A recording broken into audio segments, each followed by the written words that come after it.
Hi, this is KB7CQ. Just wanted to do a little video here on this Chinese Manuel Days Tuner. This was one given to me by a friend that he picked it up somewhere as a box job. It had been put together with disastrous results. It was a complete mess inside. These knobs, no matter what you do, they got creases down the sides of the knobs, and when you get them tight enough to hold the shaft tight, eventually it will split the knob out. So they're not a very good deal. And then the other thing is the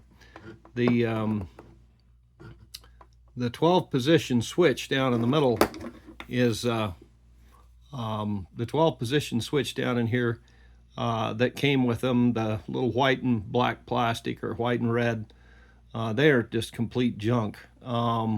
I tried 2 or 3 different ones, putting them in, and they just, as soon as you get them in, it's a little bit of pressure on the terminals or heat or something. I even used a heat sinks on the last one, and totally protected the terminals from the heat, but it didn't help. At the end, it didn't work. So anyways, I put one of these off AliExpress, and the tabs on this switch have little holes in them. They have 2 types. The one with a little tab with a little oval-shaped hole is the one I think is the best.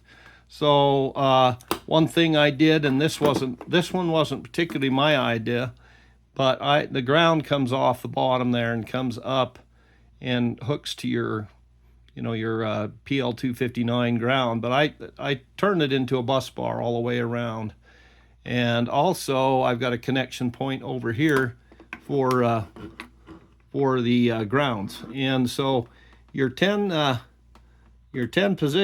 turns comes around this way. You start with your smaller turns here and work away around this way, and your 10 turns, the last turn comes off and hooks to your ground. And then the switch in the center, the connection to the wiper, comes out and goes also to the ground. So that keeps the end of it grounded, so no matter where you have the switch, you haven't got wire floating in the air picking up static and stuff. So it always keeps it grounded out. That's the main thing to realize, that you got 10, the bigger turns is at the end. It's not, the switch position number 1.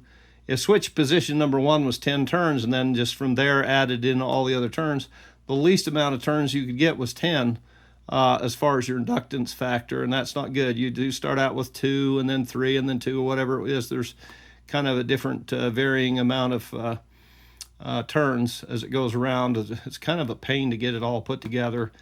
And but anyways, I ran some what I called my bus bar in here, and there's 2 tabs on the outside of each of the capacitors, and those 4 connection points hook to that bus bar. And then your turn number 1 comes off and hooks right there. That's why they call it a T-match tuner.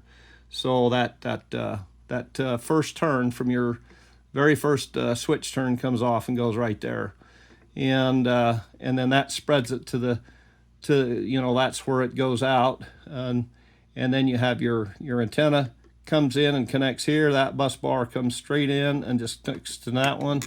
This center bus bar here, the center bus bar here on this capacitor comes out, goes to the in on the circuit board, and well, actually it comes in from the antenna and then out to the capacitor. So it's a fairly simple setup. The ground, the in and the out come off this little SWR circuit board, and it's quite a job. The board is marked with 2 turns and 5 turns, and they are marked backwards. So you have to switch and put 5 turns where 2 turns is, and 2 turns where you put 5 turns on that, because was designed backwards.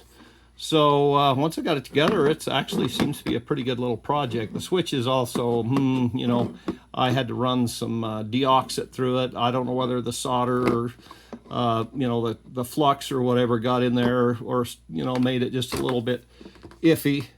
But anyways, the LED, I like it. I wish I had that bright one in mine. I'll have to see how it goes out in the field, but it sure was easier to see.